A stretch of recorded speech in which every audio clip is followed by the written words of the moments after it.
Hello everyone and welcome back to another AFK journey video. In this video we're going to be going through the new game mode which has just come out, Relentless Rumble. Now in order to get all of the rewards from this event, I believe you have to clear 65 enemies, but then after that it is just based on like your leaderboard ranking will be given to you based on however many you're able to clear. However, I don't think there are any rewards for the ranking. It's kind of like with the other events we have, which are the more casual events. In terms of the quest, we just have to defeat 65 enemies in a single brawl battle to get to the maximum rewards. And even if you can get 55, you get up to the Velvet Vouchers. The 65 is only for the Twilight Essences. Okay, are there anything other down after that? Defeat... Okay, in different difficulties. Okay, let's go ahead and begin. In regular 1, we'll go for a common battle on Brawl 1. Brawl 2 and Brawl 3 will be opening up in the future days to come, and we'll try to make a video on it as soon as they come out. Now I have a lot of formations preset from different people who've tried different comps, and it basically based on how your heroes are developed, you can decide among these. Arcane Spell is the best artifact on all of them. As you can tell here, these are all the teams I have from no burial down to free to play team. So the free to play team might actually even be my best option for a team. And I'm going to show you the formation here because you have these damage dealers which you should have built up in your progress on your account, like Smokey, Lily May, even Carolina is on a lot of people's wish list, and Perissa and Arden as well. It has a lot of AoE damage and it is kind of really similar to the Iron Nuke team we use in Strongholds for battle drills because it is so effective at dealing AoE damage. But it has Lily May in here instead for even more damage from a Rainstorm Ballet finishing off enemies. So this was the best version people could find without using talene. All of the other teams are going to be using talene. Now the good thing is in this mode talene will be scaled up to legendary. For example, if you're like me and you only have an epic or epic plus talene, she will be up to legendary. However, I need to test and see whether like the legendary talene will be better than, for example, this fully free-to-play team. And out of these, we have a lot of different options. So the overall top team is going to be this if you have these heroes built. Like if you have talene built up, like ideally Mythic plus +10 or above, and if you have Burial, same Mythic plus, I don't know, maybe +10 or above, then this team will probably be the best option for you. This was the top score I saw for today, people getting like 120 plus kills in Endless mode. But if we take a look at some of the other teams here, there is a good one without using Burial. This is one that you can try, the best version I saw without Burial. If you don't have him built, but you have talene built, I think a lot of people could put together this team as long as you have talene built, so that is something I recommend. Another great option will be this one, if you don't have Burial built, and it is using Tassi and Perissa instead of the other comp, which was using Mikola and Cassidy. And you can see whichever one does better for you if you have the Tassi built up. And then we have the Arden team. Arden team, and in this no Tassi is involved. This is a more free-to-play friendly team. If maybe you didn't recruit for Tassi but you have the talene built up, this is a great team that you can try. And then finally we have the free-to-play team. And as you can tell from these teams, every single team has Smokey in it, and every team has talene in it if you have talene built. If you don't have talene built, then maybe you have to replace it for something else. Okay, so we're going to get right into it. I'm going to try with the free-to-play team first of all, and let's see, this will be our baseline. We're on common, so I think there's not really going to be any issue for us. There are only 15 enemies that we will have to defeat. Perissa does really well in these battles that have a lot of enemies because she can keep stacking up her flower marks and bursting through enemies. This is why she's so good in the strongholds for battle drills as well. Okay, 15 out of 15 kills, and the damage was mainly Carolina. The other thing for this mode, as you can tell, there are no faction buff tiles. So if there were faction buff tiles, definitely running a Graveborn team to stack up their stacks from getting kills onto enemies, that would be the plan. However, here you have to go for a different strategy because you just have the standard factional synergies, faction bonuses. So you try to have 3 of one faction, and at least. Okay, we're going to begin with the free-to-play team. The person who shared this team, he managed to get, I think, 75 kills in Endless mode with this team. And we're going to see whether we are going to be capable of doing the same thing. And then we're going to try testing it against the different talene teams we have with the legendary talene, which is going to be a really good example for you guys because that will be a lot of people who do not have talene built. This is what you're going to have. You get up to a legendary talene, and that is it. All heroes are scaled up to minimum legendary for this Brawl 1 endless mode. Okay, 54 seconds left. Smokey's blue aura is going to be big for nuking through these enemies with that damage per second. And we have 36 kills.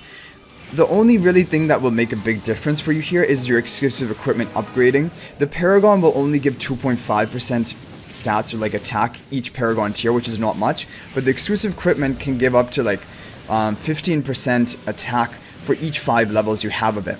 So for example, my Carolina is plus 15 exclusive equipment. That is going to make a meaningful difference. Like from plus 10 to plus 15, that is going to be a bonus again, 15% attack. Because you're capped at levels, everyone is sharing the same levels here. You're capped at artifact, so that is the major difference. But this is not a reason for you to like massively try to upgrade the exclusive equipment of these heroes. It doesn't even matter if you get a really high score. But this is, yeah, this was a really good team. Fully free to play team. We got 83 kills, but I'm just trying to mention that maybe you will not be able to get this much if your Carolina is not as highly built as mine, for example. She did a lot of damage, and Lily May also did a lot of damage, and she's also a hero I have at really high exclusive equipment, actually the max one. So you're capped at level 240 for this. Okay, so that is going to be it, and that is enough to complete all of the quests with the free-to-play team. And now we're going to try the different talene versions and see whether we can even break that record with the legendary talene. And this should give you a good idea of which teams you can run. And the really good thing is that a lot of people, like we mentioned, are going to have... Oh, and we completed... Wow, we got a lot of rewards.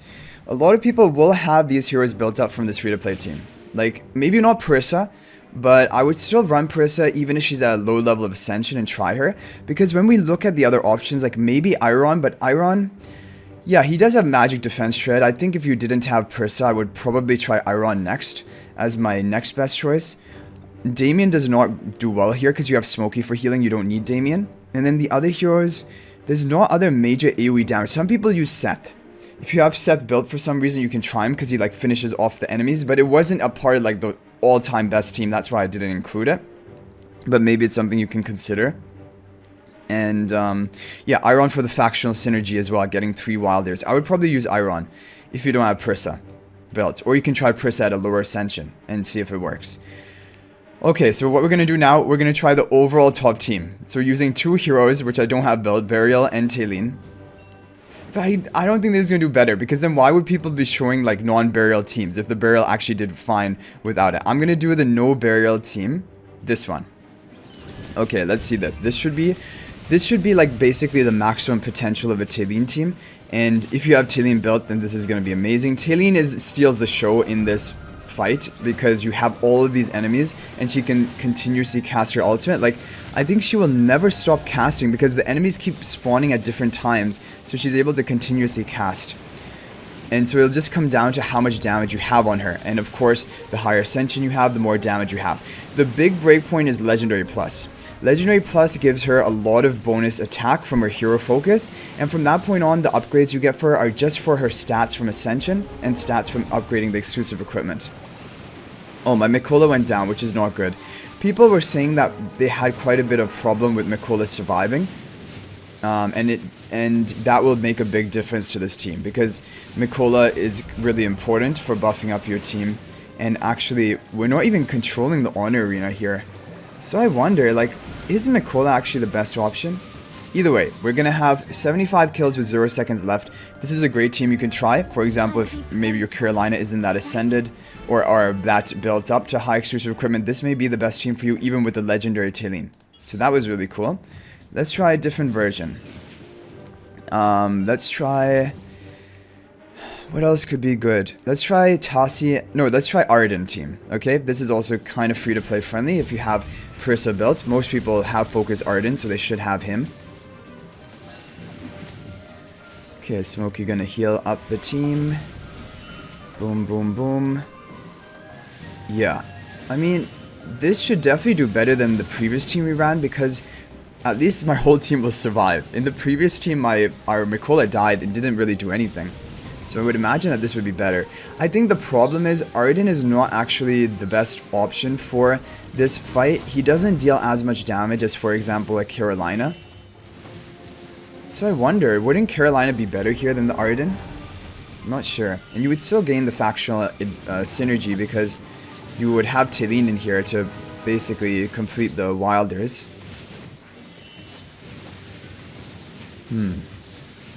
But I think the thing with Carolina is she depends on Arden to do well, because Carolina gets off massive damage when the enemies are controlled.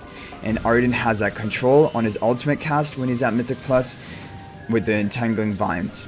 Okay, looks like we're going to beat our previous one by a little bit. We got 75 in the previous run we did. And here we're going to get around about a bit over 80, which is great. Our all-time record was 85. 85 with the fully free-to-play team. So 81 with that team. Definitely you could mix and match and try Carolina in here, for example. And now I think we'll just do one final team test because we've covered most of the teams. Actually, no. For fun, I want to do the top team with Burial and Talene both at Legendary and see what happens. Burial does really well here because all the enemies are basically isolated, right? Because they're all spread out over the map. But if you don't have Burial upgraded, I think he's just not effective. Like, does he even do anything before getting to Mythic Plus? It doesn't seem like we're summoning any shadows to attack them. I don't know. Anyway, let's see what happens. So Mikola is going to be buffing up the front. The red team, Blue Aura from Smokey is going to deal a lot of damage. 50 seconds left, only 23 kills, which is not looking too great. At least in this team, Mikola is surviving. And I think the reason Mikola is here is actually to be buffing up your Burial primarily. Yeah, this is not looking too promising so far. And Talene had to recast, which normally she doesn't have to do that. Normally she's always able to take, or to continuously cast in the previous teams we've tested. Yeah, so don't try running this team if you don't have Burial builds. And if you don't have, yeah. Because even the teams with Talene at Legendary, we still got over 80 kills with some of them. So the final team will be the Tossie team, and let's see if that will be better. And of course, again, these teams will be better the more ascended you have the heroes. But I think basically, if you have a hero at Mythic Plus, it's pretty much totally runnable. Because for the most part, heroes unlock their important skill at Mythic Plus. They don't really need the Supreme Plus. So Tossie is interesting here. If she can get kills, she can stack up her energy really quickly. And if she can keep casting her ultimate, she can get off pretty massive damage and also have that bonus penetration onto her Dream Dance, which can deal a lot of damage. Okay, 60 seconds left, only 15 kills so far. I'm really impressed, honestly, by Arden and Prissa. And Carolina, that free-to-play team, which we ran first of all on Endless, got 85 kills, and that is the record we're going to set. We're not going to be able to beat that, I think, today. And thankfully that's enough to complete all of the quests and more, because you only need 65 to complete the missions and 55 to get all the Velvet vouchers. Because yeah, 5 Twilight Essences, even if you miss out on that, is not that big of a deal. Because yeah, Twilight Essences are not too game changing, and also you need to get heroes up to plus 15 exclusive equipment to begin with to even use the Twilight Essences. Okay, this team is doing pretty well, but the crazy thing is, even the Arden team did the same as this, Arden instead of Tossie. So it's up to you which you want to pick. And this is really the thing, when you look at AFK stages as well, Arden and Tossie basically fulfill exactly the same role in AFK stages. Wait, oh no. I thought it's Legendary Plus because there's a plus icon next to the red diamond, but it's not Plus. They're upgraded to Legendary. Legendary Plus would be pretty big for Talene. Then I think actually the Talene teams would even be outperforming the free-to-play team I use. But anyway guys, hopefully you do well in Relentless Rumble. You can share if there are any other teams you've tried in the comment section. But I hope you guys enjoyed the video. Thank you for watching, and I'll hopefully see you guys in the next video. If you want to join my AFK Journey Discord server to chat with me more, there's a link to it in the description of this video. But until the next video, everyone peace out for now, and thank you for watching.